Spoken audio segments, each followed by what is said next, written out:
ラナンキュラスの新品種ラックスシリーズの紹介です。2月の今、お花屋さんやホームセンターで苗を購入することができます。今だよ、今。ももたまご。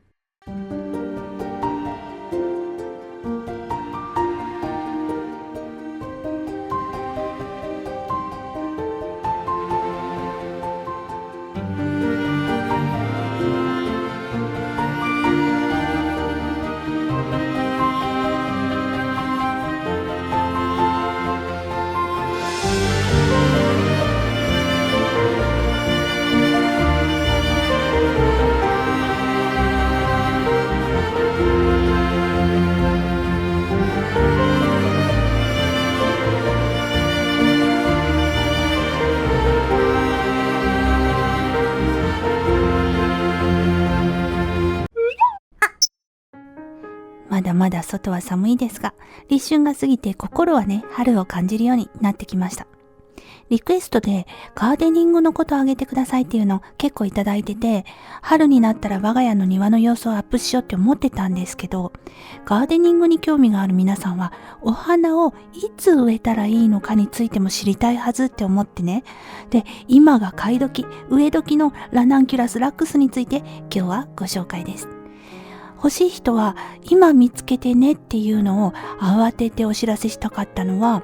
ラナンキュラスラックス、とにかく人気が凄まじくって、お高いにもかかわらず店頭に並ぶそばから売れちゃうんです。すぐなくなっちゃうの。花芽がついた状態の開花株は1年のうちで今の時期しか出回らないので、気になる方は今を逃さず、見つけたらすぐ買っちゃってねっていう緊急お知らせです。今見ていただいているのは、ちょうど去年の今の時期の私がラナンキュラスラックスを初めて購入した時の映像です。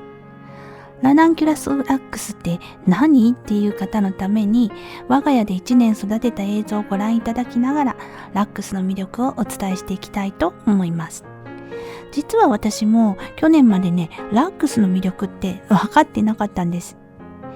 普通のラナンキュラスは苗からも球根からももちろん育てて植えてね育てたことがあって、咲いた時はものすごく花が豪華でね、存在感があっていろんな色もあるし素敵なんですけど、その後の球根を掘り上げたり乾燥してからまた秋に植え付けたりっていう、そういう手間がねめんどくさくって私サボってしまったりして、結局植えっぱなしだと次の年は弱ってしまって葉っぱは出ても花がつかなかったり、そのうちなくなっちゃったりっていう感じでね、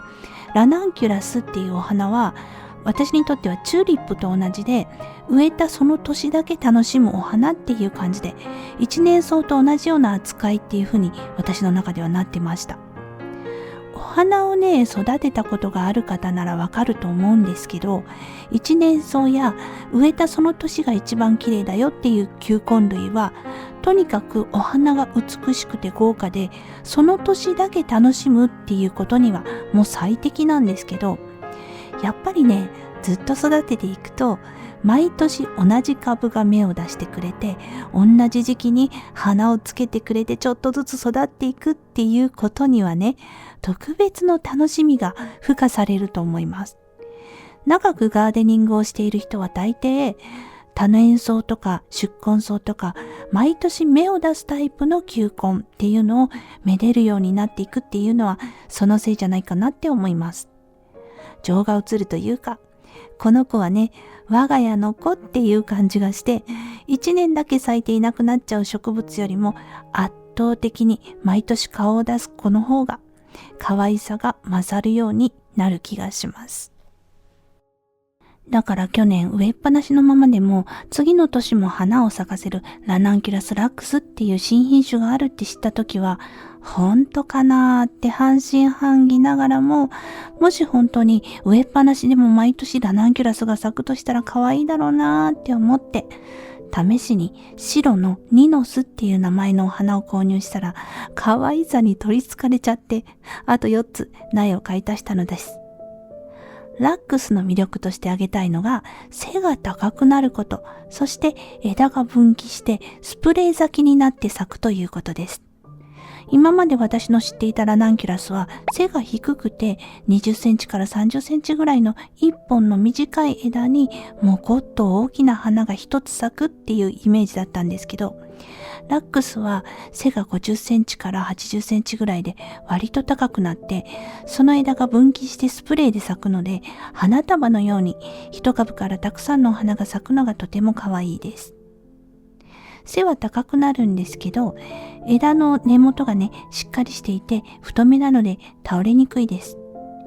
一重や半八重のものが多くて、キャベツみたいに巻き巻きの八重のね、豪華さはないんですけど、ナチュラルで涼しい雰囲気の可憐な可愛さがすっごく魅力です。宮崎県の育種家さんが一種間交配で生み出したんですって。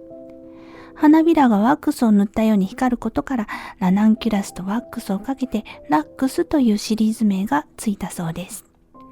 でね、もう一つの特徴として、比較的他のラナンキュラスよりも丈夫で、庭に植えっぱなしでもそのまま翌年も花を咲かせることができるというのです。本当にいいって思いながら、5つ植えた苗のうち3つは咲き終わっても庭にそのまま地植えのままにしておいて、あとの2つは鉢を軒に取り込んで鉢ごと乾燥させて、秋になったら再びお水をあげてみるっていう方法を試してみました。10月になって地植えの方は元気よく芽が出てきました。コーラルピンクのエリスとオレンジのガラテアは手のひらサイズの大きな葉っぱが出てきてびっくり。バラや他の植物の影になってしまって消えちゃったかなって思っていた赤紫のティーバもエリスやガラテアよりは小さいながらもちゃんと芽を出しました。このティーバは一旦鉢に掘り上げることにしました。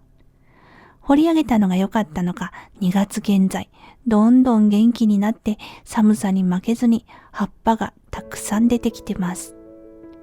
鉢で管理していた後の2つ、白のニノスとピンクのアリアドネは、秋に再びお水をあげるときに一度掘り上げて鉢を変えたんですけど、こちらも元気に2つとも芽を出してくれて、冬の寒さの中でも少しずつ育っています。去年花が終わった5月以降はほったらかしにしていて、ちっとも気にかけてなかったのに、秋に5つとも元気に芽を出して、しかもどれも去年以上の大株に育っていてびっくりです。我が家は岡山県で温暖な地域なんですけど、逆に真夏ね、暑すぎてね、地植えのままだと他の植物に水をあげるときに地中で球根も濡れちゃうし、蒸れて球根が腐って死んじゃったんじゃないかななんて思ってたのに、ちゃんと夏越しもして無事秋に芽が出て、緑の葉っぱのまま全員5つともね、冬越しもしてくれました。もう2月なので冬越し大丈夫だと思います。